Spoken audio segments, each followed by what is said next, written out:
Reading D&D Aloud presents a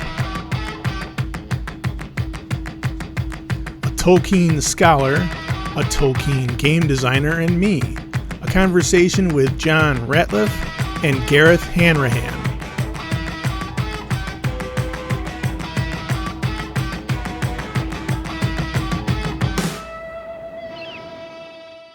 Greetings once again, ladies and gentlemen, to Reading Dungeons and Dragons Aloud. I am historian, gadfly, uh, political activist, man about town, and tea enthusiast, Ben Riggs. And with me today are two distinguished scholars and gentlemen. First, I want to introduce preeminent Tolkien scholar John Rateliff. John has forgotten more about J.R.R. Tolkien and Lord of the Rings than I will ever know. He is the author of History of the Hobbit, which for some reason today at least is half off on Amazon. So I'll put a link in the show notes. So if you want to go and get a deal on John's book, you can do that. But John, how would you describe History of the Hobbit? It's an attempt to present the manuscript of The Hobbit as Tolkien wrote it, sentence by sentence, line by line. And how many different versions of The Hobbit did you look at in writing that book? Can you recall? There's really only one main version, but it has made of lots of pieces. So I broke down to this is the first phase of work. This is when he abandoned it. This is when he went back and worked on it some more.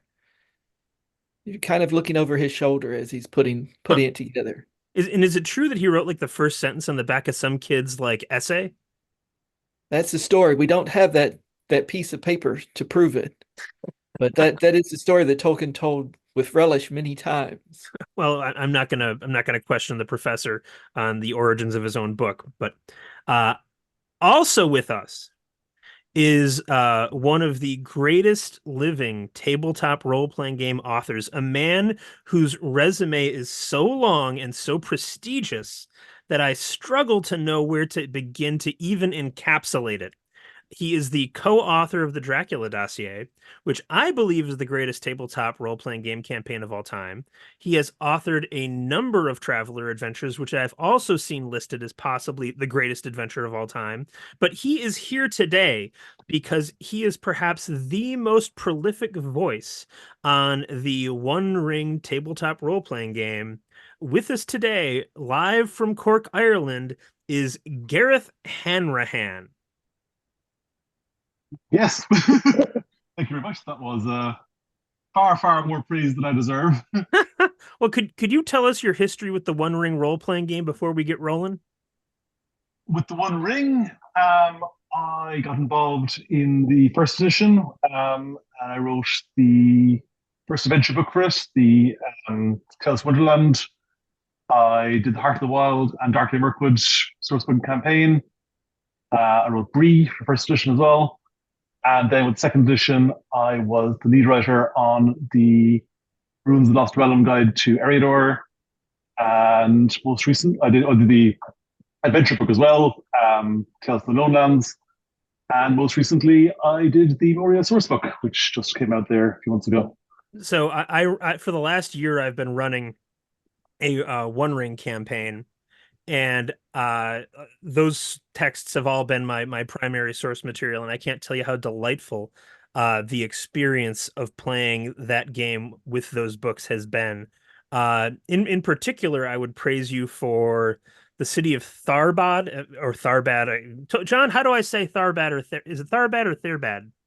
I have no idea. Elvish is not my strong suit. Okay, good. Then I can pronounce it Just however be I confident and stick to it. Okay. I'm going to say it was a 14-page section of Ruins of the Lost Realm. And in that 14 pages, my God, I think we had 4 sessions there out of 14 pages. It was almost like there was a Godfather plot kind of set up in the rulers of the city. There was a thing called the Ghost Pit. We almost got T-shirts saying I visited the Ghost Pit in Tharbad. It was an absolute blast. So again, I can't recommend Gareth's work enough to anyone listening to this podcast. And what was the again, I'm not a Traveler guy, but what's the Traveler adventure you wrote that's gotten so much praise? That's probably the Pirates of Drinax, which is this sort of sandbox traveler game where you are hired by basically Brian Blessed from Flash Gordon to rebuild his empire. And you're given a starship and a map and said, right, go forth and do piracy and win hearts and minds. Through piracy, win hearts and minds. Well, oh, you do the whole Robin Hood routine of you steal from the Imperium and give to the poor planets. The planets go, huzzah! Lovely. That's the plan. Well, I've gathered the two of you here on this podcast today because, inspired by running the One Ring for the past year, I've been sort of slowly rereading Lord of the Rings, chapter here, chapter there, and kind of going through the whole thing. On this reread, I just noticed something in this chapter that I'd never noticed before in all the prior times I had read Lord of the Rings. And it was about Gollum. And so I'm gonna do a reading from Lord of the Rings. Gentlemen, if you want to stop me at any time, feel free. Although you'll have to say something because I'm going to read off my computer, so I won't be able to see you. But say anything you want to, and I will stop reading. And then I'll kind of give you my thoughts afterwards, and we'll go from there. That good? Mm-hmm. All right. Mm-hmm. So this is from chapter 4. Hi, Gollum, said Sam. Where are you going? Hunting? Well, see here, old noser. You don't like our food, and I'd not be sorry for a change myself. Your new motto's always ready to help. Could you find anything fit for a hungry hobbit? Yes, perhaps yes, said Gollum. Smeagol always helps if they asks nicely. Right, said Sam. I does ask, and if that isn't enough, I begs. So Gollum goes off, and he comes back with 2 rabbits, 2 conies. Gollum returned quietly and peered over Sam's shoulder. Looking at Frodo, he shut his eyes and crawled away without a sound. Sam came to him a moment later and found him chewing something and muttering to himself. On the ground beside him lay 2 small rabbits, which he was beginning to eye greedily. Smeagol always helps, he said. He has brought rabbits, nice rabbits, but Master has gone to sleep, and perhaps Sam wants to sleep. Doesn't want rabbits now? Smeagol tries to help, but he can't catch things all in a minute. Sam, however, had no objection to rabbit at all, and said so. At least, not to cooked rabbit. All hobbits, of course, can cook, for they begin to learn the art before their letters, which many never reach. But Sam was a good cook, even by hobbit reckoning, and he had done a good deal of the camp cooking on their travels, when there was a chance. Now, Gollum, he said, I've another job for you. Go and fill these pans with water and bring 'em back. Smeagol will fetch water, yes, said Gollum. But what does the hobbit want all that water for? He has drunk, he has washed. Never you mind, said Sam. If you can't guess, you'll find out soon. And the sooner you fetch the water, the sooner you'll learn. Don't you damage one of my pans, or I'll carve you into mincemeat. So Gollum goes off, Sam builds a fire. Sam was just stooping over his fire, shielding it and building it up with heavier wood, when Gollum returned, carrying the pans carefully and grumbling to himself. He set the pans down and then suddenly saw what Sam was doing. He gave a thin, hissing shriek and seemed to be both frightened and angry. "Ach, no!" he cried. "No, silly hobbits! Foolishness! Yes, foolishness! They mustn't do it!" "Mustn't do what?" asked Sam in surprise. "Not make the nasty red tongues," hissed Gollum. "Fire, fire! It's dangerous! Yes, it is! It burns! It kills! And it will bring enemies! Yes, it will!" They fight about the fire for a minute. Gollum withdrew, grumbling, and crawled into the fern. Sam busied himself with his pans. "What a hobbit needs with Coney," he said to himself, "is some herbs and roots, especially taters, not to mention bread. Herbs we can manage, seemingly. Gollum," he called softly, "third time pays for all. I want some herbs." Gollum's head peeped out of the fern, but his looks were neither helpful nor friendly. A few bay leaves, some thyme and sage will do, but before the water boils, said Sam. No, said Gollum. Smeagol is not pleased, and Smeagol doesn't like smelly leaves. He doesn't eat grasses or roots. No, precious. Not till he's starving or very sick. Poor Smeagol. Smeagol will get into true hot water when this water boils if he doesn't do as he's asked, growled Sam. Sam will put his head in it. Yes, precious. And I'd make him look for turnips and carrots and taters too, if it was the time of the year. I'll bet there's all sorts of good things running wild in this country. I'd give a lot for a half-dozen taters. Smeagol won't go. Oh, no, precious, not this time, hissed Gollum. He's frightened, and he's very tired, and this hobbit's not nice at all. Smeagol won't grub for roots and carrotses and taters. What's taters, precious, eh? What's taters? Potatoes, said Sam. The gaffer's delight and rare good ballast for an empty belly.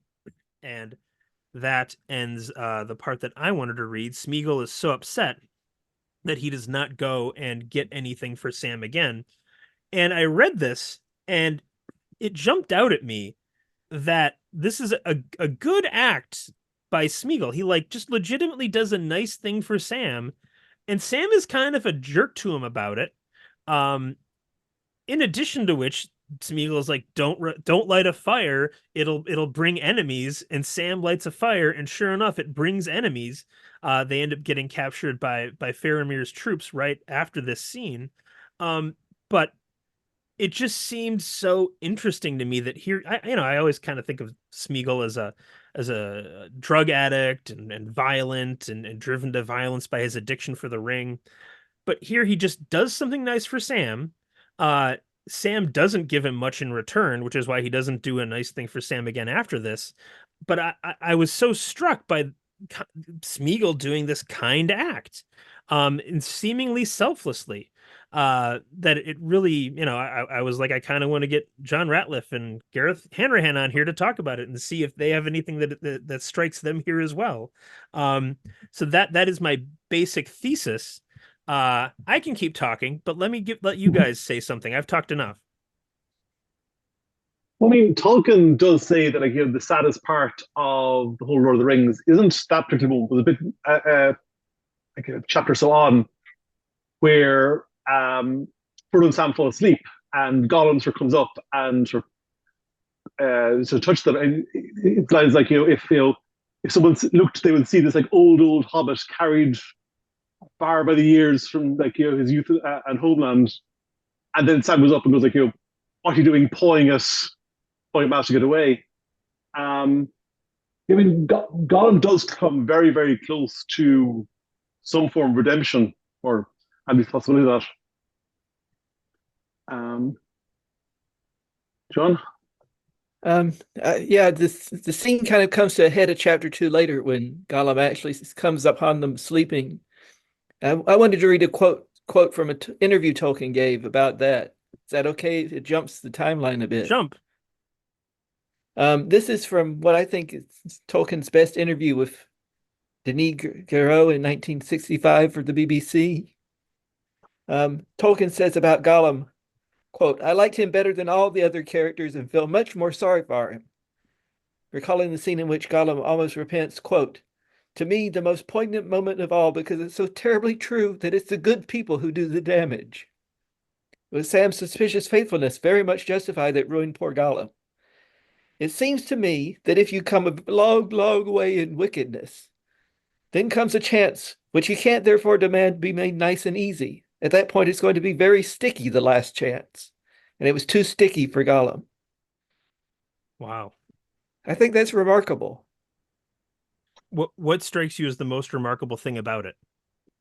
That thing that you're given a chance. The villains are given chance, but the further it comes, the harder it is to take it.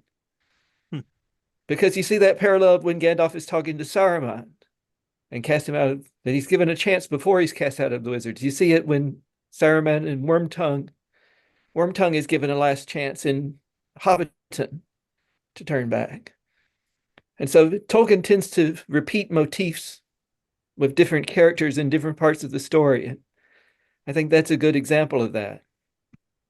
That's really interesting because I'd never considered before the repetition of that offer of redemption. But obviously you're right.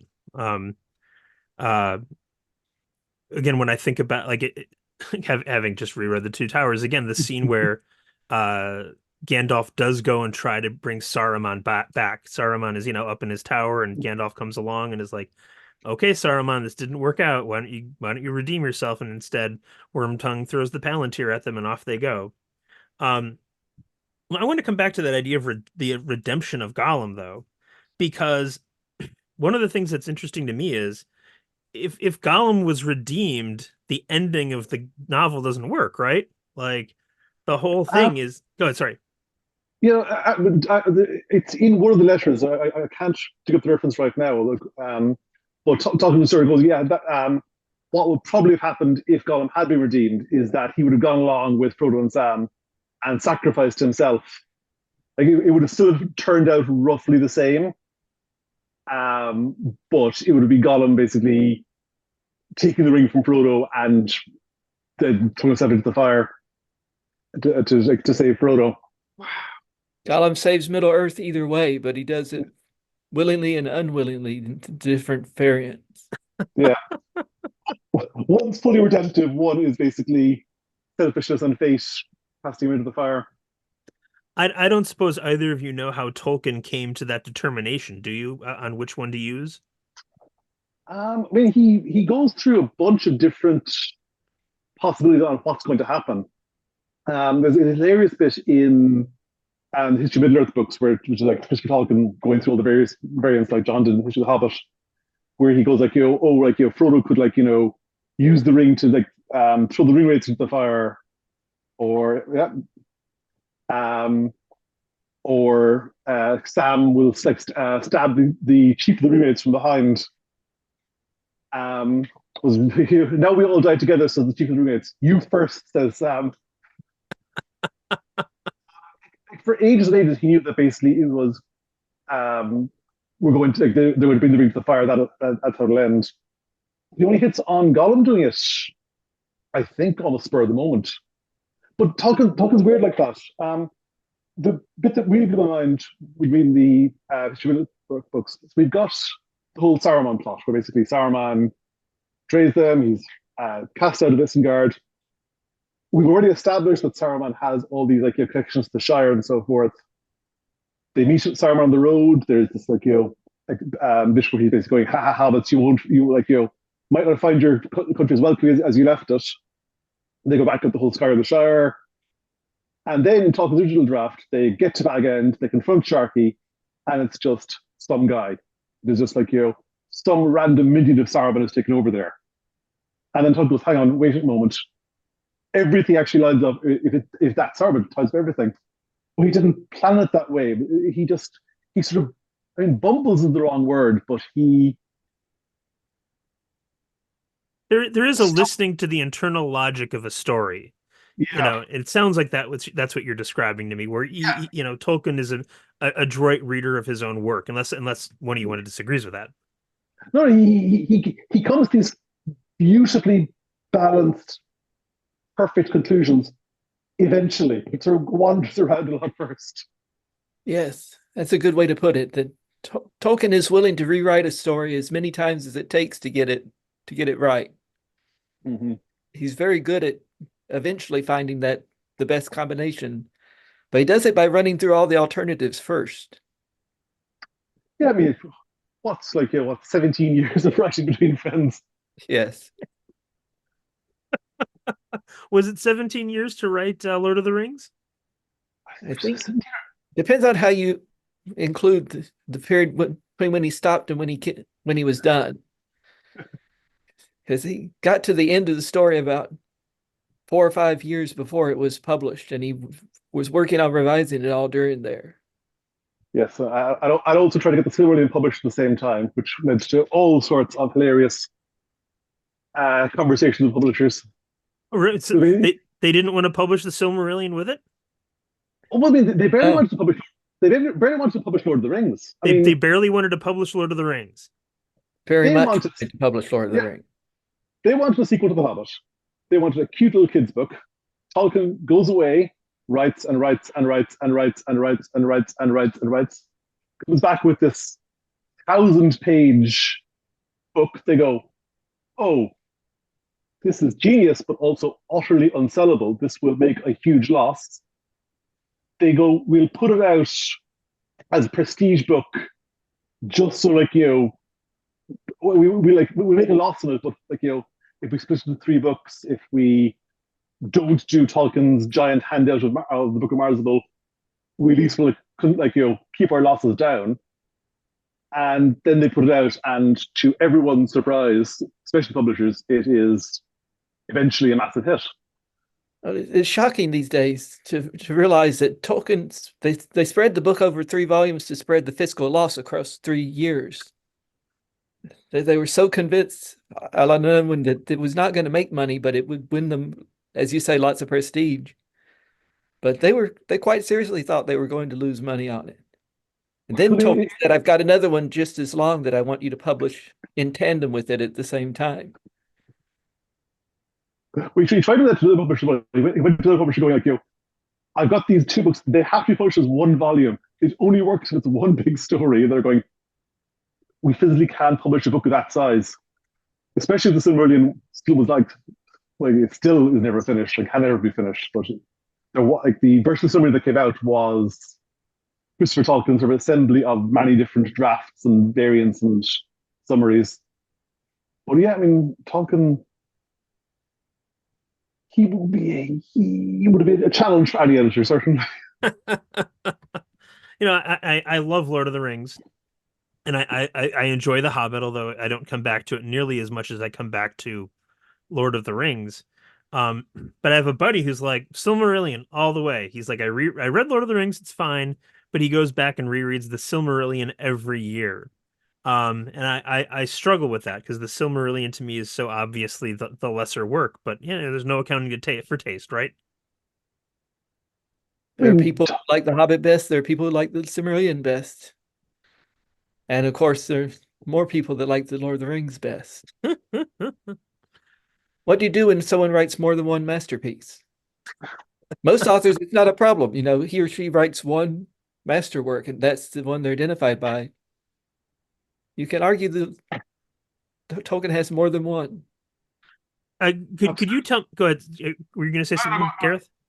The fascinating thing about Tolkien as well is he's got these 3 masterpieces and other successful works as well, like his kids' books, but they're so different tonally.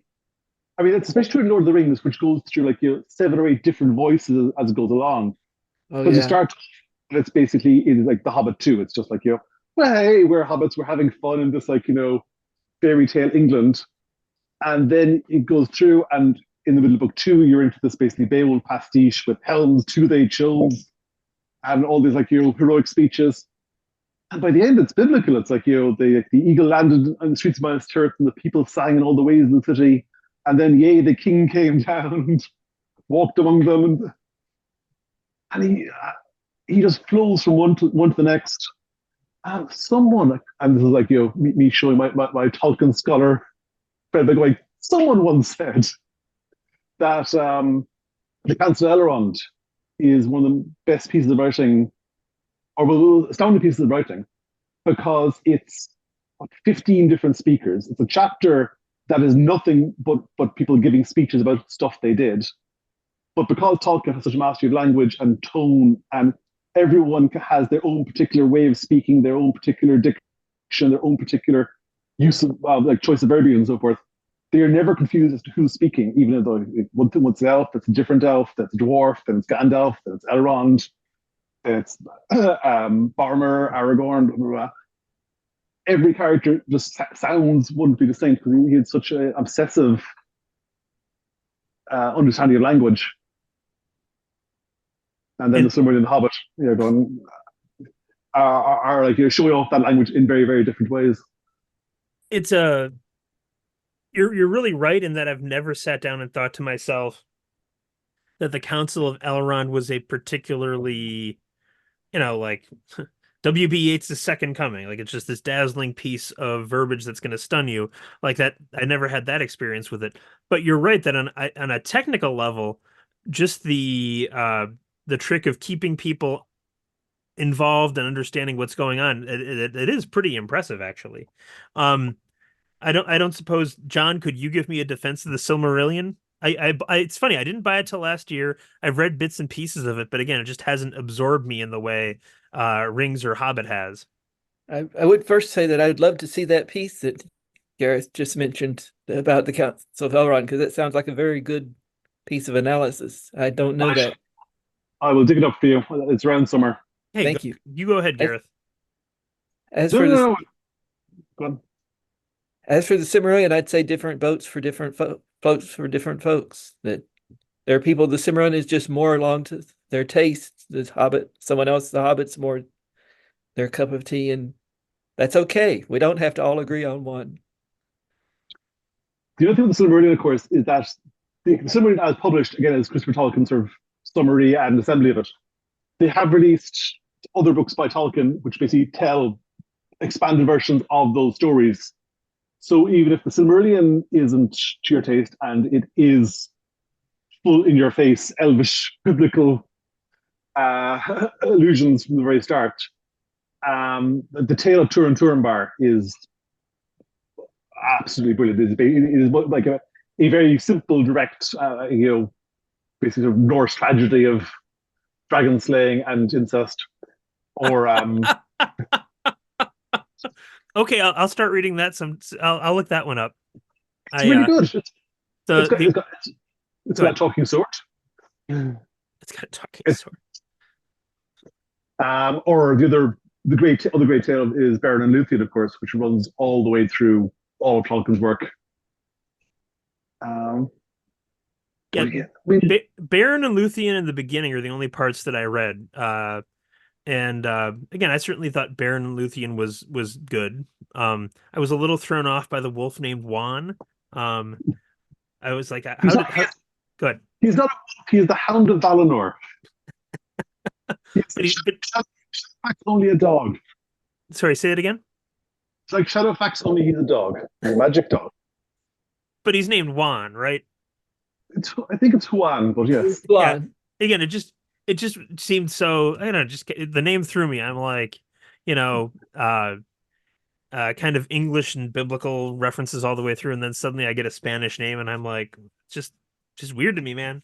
There is one interesting experiment you can do is to see what the earliest Silmarillion would have been like. There's one point where Tolkien almost had a complete draft. In the 1930s Silmarillion is the Quinta. And he had a draft of the whole main story. It just breaks down. There's one or two chapters that are only in rough draft, but it has the Quinta, but it also has the Annals of Beleriand and the Annals of Valinor. And it also has one of his essays about the languages. And that's in 1930, 32. That's what the Silmarillion was, those pieces. And he had at least a draft of each of those pieces. So you could put together the early complete Silmarillion, the only complete Silmarillion, as a way of getting more at the stories and less at the expansion. And when he was writing this he wasn't thinking this was for publication. He was just kind of writing a personal mythology for his own enjoyment. Hard to say.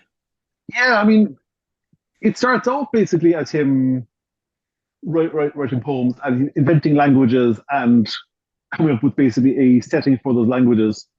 There's a fantastic book I just read, which The Splintering Light. By Verlin. Yes. Which blew my mind. Basically, it's sort of like this part of the show. Verlin Fleeker. Thank you. Basically, it's about the cards has been talking languages and the stories, and how basically you've got the various forms of Elvish and the migration of the elves, and basically the stories are almost a justification for the different languages, because okay, he wants to have Quenya and Sindarin, so he needs to basically have this fishering of the elves. So you've got one group over here speaking Quenya, other group over here speaks Sindarin, blah, blah, blah, blah. And the story and the languages are intermixed because he understood that language and history intermix. That basically the reason we have like Old English, Middle English, and so forth is because you've got the Britons speaking one language, and then you've got Angles coming in, and languages blending, and then you got the Normans coming in and imposing French. French, and that's how you get like modern English and so forth. And he wanted to do something similar. Like he couldn't basically create language out of thin air. He had to have a context for it. But he wanted to create language, so he had to create a context. So really, like the books are in some ways a vessel for his linguistic games. At the same time, he was there's the Tea Club Moravian Society with these friends of his who were basically they're school kids, they're like teenagers, but they were just very very serious kids, and they were talking about like, oh, we will like we will create great works of art, we will like be sort of like the voice of our generation, and then the war. Yeah, exactly.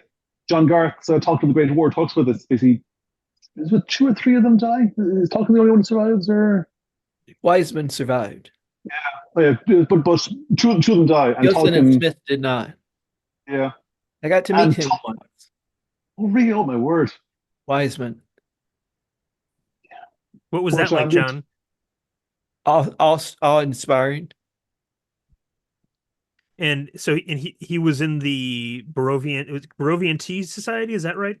Tea Club Barovian, TCBS. Yes. So he'd known Tolkien since before the war. Yeah, he said that Tolkien used to bring a big book of Gothic to rugby practice. It tells you a lot about Tolkien.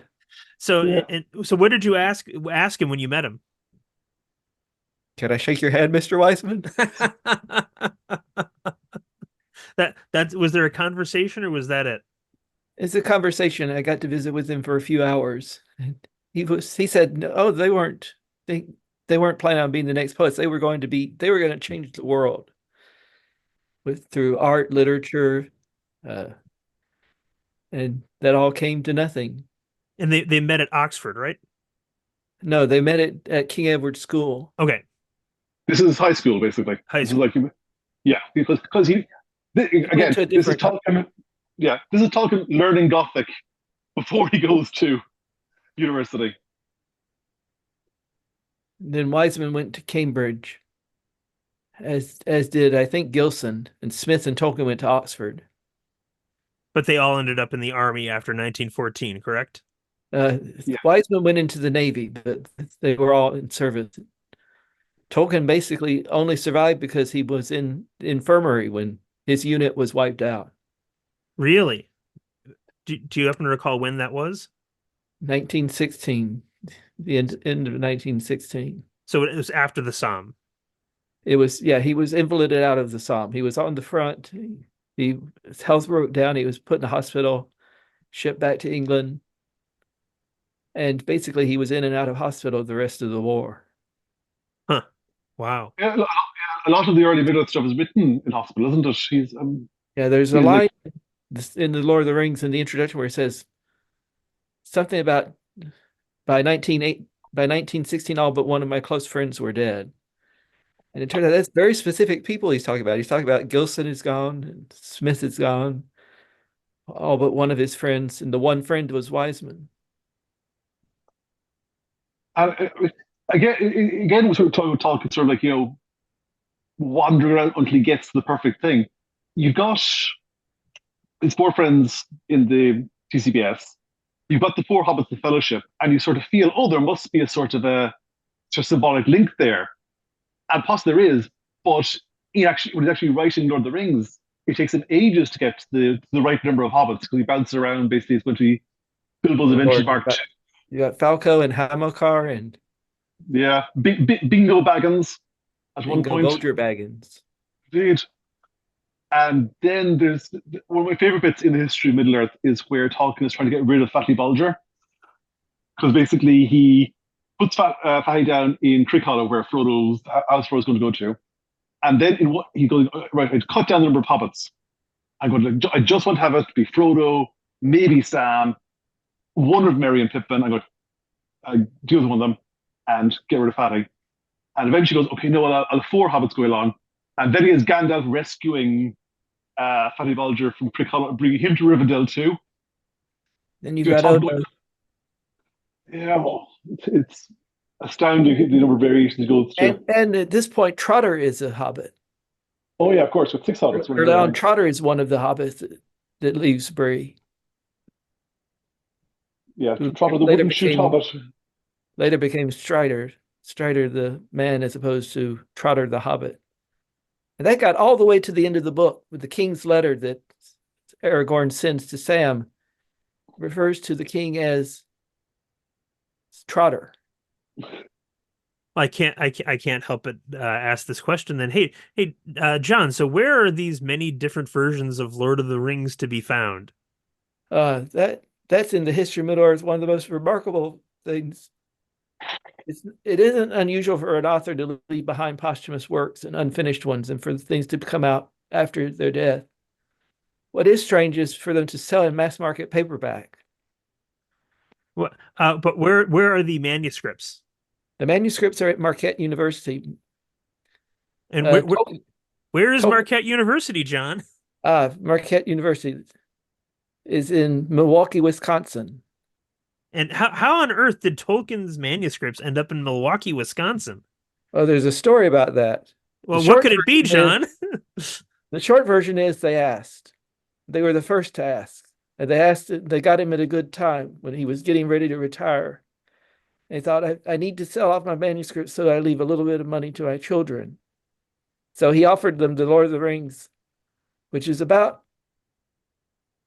close on 7,000 pages if you count all the galleys and the proofs and the typescripts and he accidentally left about 1,000 pages worth of manuscript in Oxford in different cupboards and folders and file cabinets. His son discovered this and gave it to Marquette in the 80s. And I want to point out that there is a quite a lot of material on the different versions at Marquette online. I'll try and put a link to the digitized collection in the show notes because it certainly is interesting stuff. We went back in the 80s and reorganized the collection. So they put there's now a sequence where you can trace every draft of every chapter, every version of every scene. So if you want to dig out one of the poems, you can go click and find the whole thing. Yeah, and you how much of that work did you do, John? I helped. It was Christopher Tolkien with Tom Santosky as his sort of research assistant. Christopher would photocopy a version of a chapter in Oxford, send it to Marquette, where Tom would go through and compare it with what was at Marquette, send that back, mark that back to Christopher. I helped on the early stages when they were working with the Fellowship of the Ring material, and the very last stage, the epilogue and the closing things. In between, I was working on my dissertation, so I didn't get to work on it as intensively. So I'm going to ask both of you this question, but first, Gareth, why do you think Tolkien's work has had the ability to capture your attention over the course of your life in the way that it has? Because clearly you are I reread The Lord of the Rings like once every 2 years, but you, sir, are clearly a scholar. I am not a scholar. There's one scholar on this call. That's not me. I know where I rank.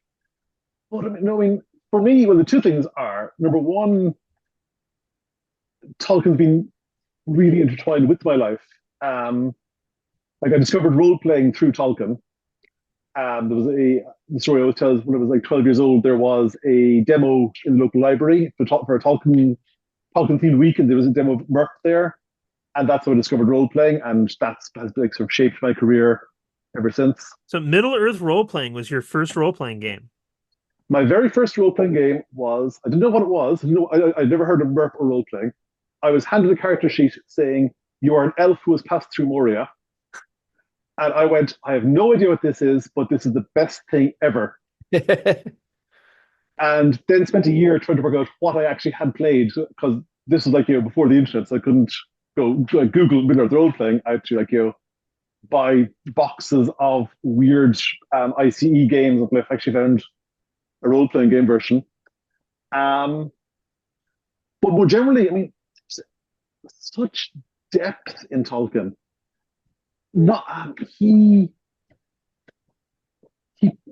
he enjoys himself so much doing these sort of academic games. Like the appendices are, they're not a parody, but they're certainly they're him really having fun, sort of categorizing things and doing it sort of like a quasi-academic gloss on the whole thing. Every I was looking up Juan's etymology earlier. It is just Elvish for great dog, but you can dig but every name is like that. Like you can dig into the origin of every name, and all the words will have like their correct etymologies.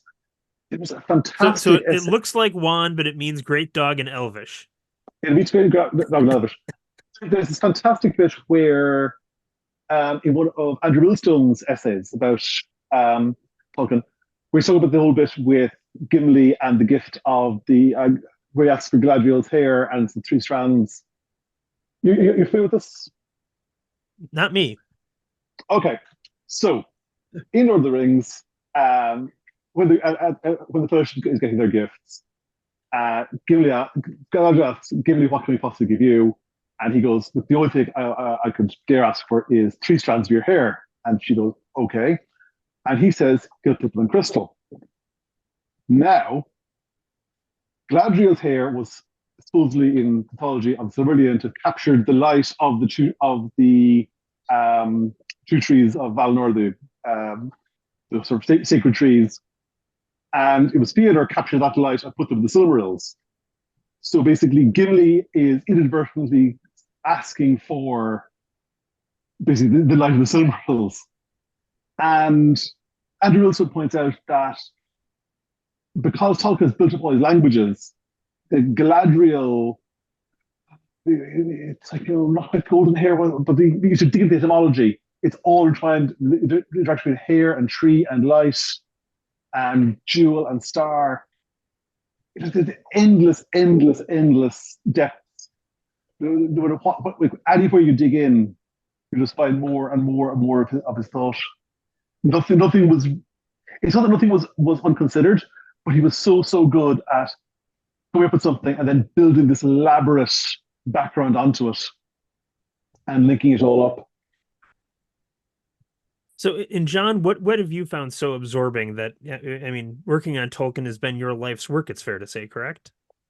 Pretty much. That I'm grateful to have discovered Tolkien when I did, and that the discovery of Tolkien has led me to so many other things. Discovering Tolkien led me to the Inklings. It led me to fantasy literature. It led me into academia. What is it about Tolkien? I think it's that Tolkien gets it. There are lots of things that you realize you think you're the only person that reads that way, that thinks that way. You come across Tolkien, you say, no, they're more like us about. For me particularly, it was his treatment of trees.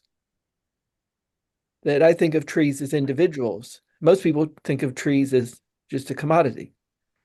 They're generic, they're interchangeable. But when Tolkien, when the party tree is cut down, this is a loss. This is a tragedy because they can grow another tree, but it won't be the same tree.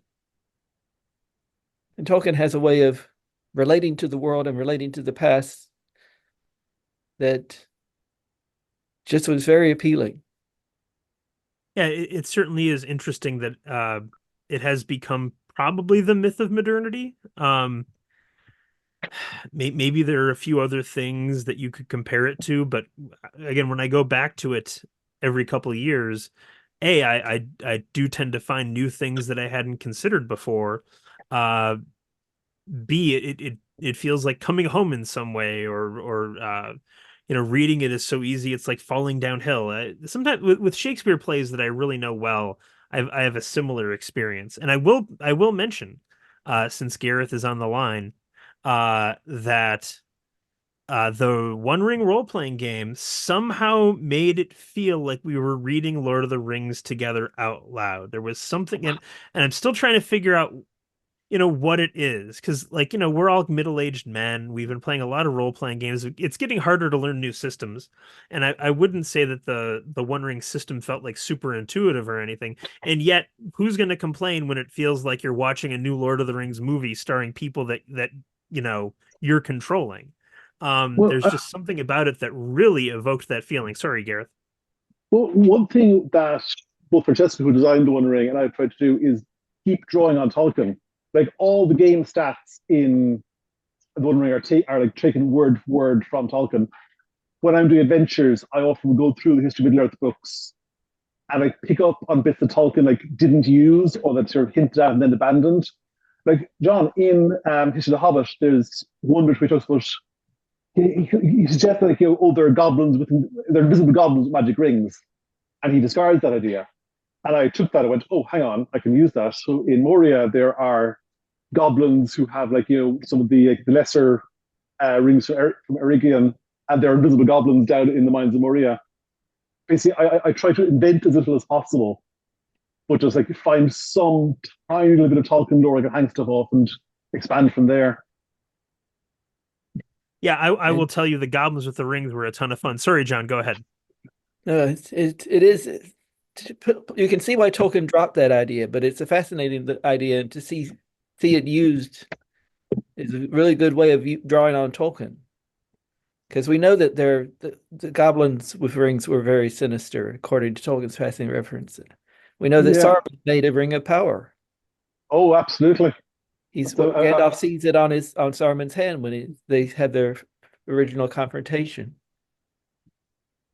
Saruman, I could talk about for a very, very long time. It's been a lot of while dealing with him, and there's a whole adventure that I've been working on based around you're basically working for Saruman before the events of Lord of the Rings, before he only, according to the Tale of Years, he only finally turns evil in the year 2000, when basically he looks in the Palantir and gets ensnared. So there's this whole period where he's not evil but untrustworthy, manipulative, and you're working for him in that era. And actually, similarly to Gollum, in this event, there's a chance you can redeem Saruman or keep him from falling completely. And everything there is drawn from Tolkien, but it's sort of extrapolated from. But he's left enough space that you can sort of do your adventures in there, which is lovely. Okay, so speaking of things that you discover even though you've read it a million times, Saruman made his own ring? Oh yeah. Yeah, when Gandalf rides up to Isengard, he sees a ring on Saruman's hand. I believe that's correct. I'm sure you're totally correct. I have no doubt about the accuracy of it. I just, when I read that, the thought never crossed my mind that he made his own ring, But we know he delved deep into ring lore, so it makes sense that he knows more about rings than anybody except Sauron. Here we are. Let's hear it. In Council Elrond. I rode to the foot of Orthanc and came to the stair of Saruman, and there he met me and led me up to his high chamber. He wore a ring on his finger, and it's just dropped in there by Gandalf. He doesn't go, point out and say, "Look, look, look." But yeah, and then we get on to basically the whole I looked then and saw his robes, which had seemed white, but were not so, and a robe of all colours. And if he moved, they shimmered and changed hue, so the eye was bewildered. I like white better. I said, white, he sneered. It serves the beginning. White cloth may be dyed, the white page could be written, and the white light could be broken. In which case it is no longer white, said I. And he that breaks the thing to find out what it is has left the path of wisdom. Just a wonderful bit with so much potential. What could Saruman's ring do? That was going to be my next question, guys. What does his ring do? We don't know. We know an enormous amount, but there's so much we don't know. Okay, so Gareth, helps. Sorry, go ahead, John. It helps to have things we don't know.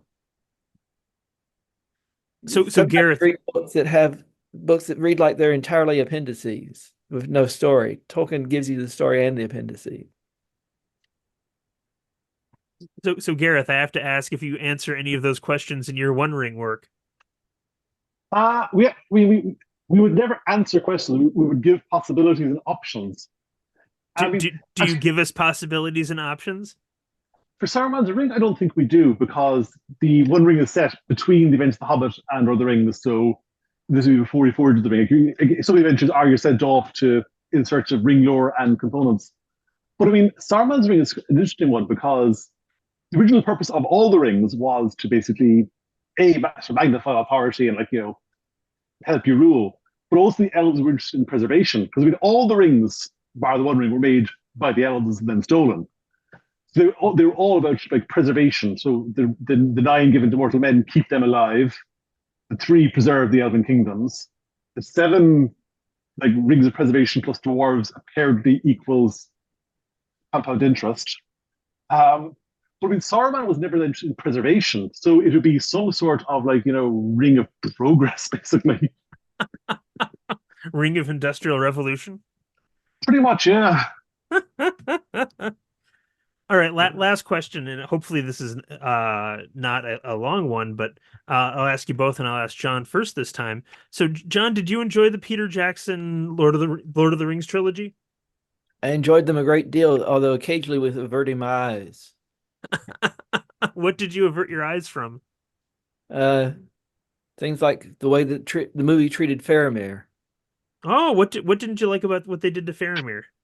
Um, they made him conniving and a bit cowardly.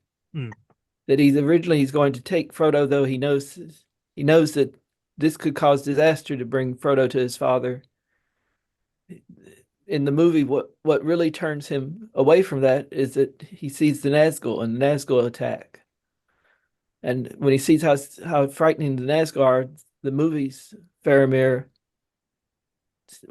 wants to be away from Frodo from that point. Huh. Sorry, that wasn't very fluently phrased. No, it makes sense. I get it. But it's all right. It's all right because like the one place where the movies I felt really, really shined was Boromir. Like my favorite scene in all the movies or the one scene they added, is the bit where they have Boromir sparring, sparring with Merry and Pippin, and like showing them how to fight.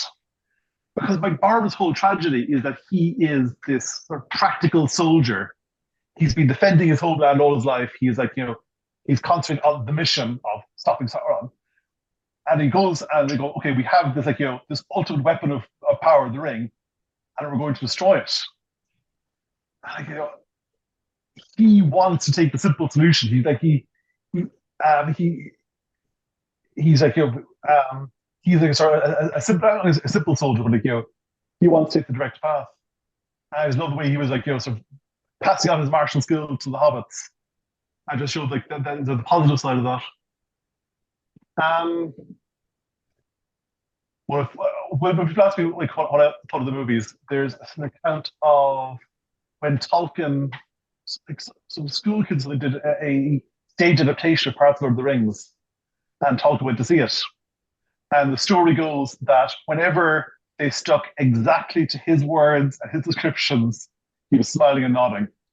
And whenever they deviated even slightly, he was frowning and shaking his head. I think that's Kilby, isn't it? I can't recall offhand. But... That's hilarious. Well, gentlemen, I cannot thank you enough for being on the show and taking the time to have this discussion and illuminating a little bit my thoughts on rabbits and Smeagol doing good, and the idea of Smeagol getting a more redemptive ending is going to haunt my dreams for at least a week. I'm going to be asking myself, why did Tolkien choose to go the way he went? And again, I think it's probably better plot that he went the way he did, but now I'm rambling off and I'm trying to close things. So if you think that you want to explore more of John Rateliff's ideas, again, History of the Hobbit appears to be 50% off on Amazon today. So I will put a link in the show notes. Today is October 6th, 2024, but go pick it up because I don't know how long it'll be off that much. Gareth, what work of your large bibliography would you like to direct people towards? Given the topic of the podcast, the One Ring books, Moria is just out. They're about to announce the next two books in the line. I'm working on another one which I'm not allowed to talk about, but it's a region guide. Ooh. And that will hopefully be. Actually, I have no idea when it'll be out. I won't speculate, given it's the Tolkien license. Indian, I will shout One Ring role playing game, amazing. Moria book, amazing.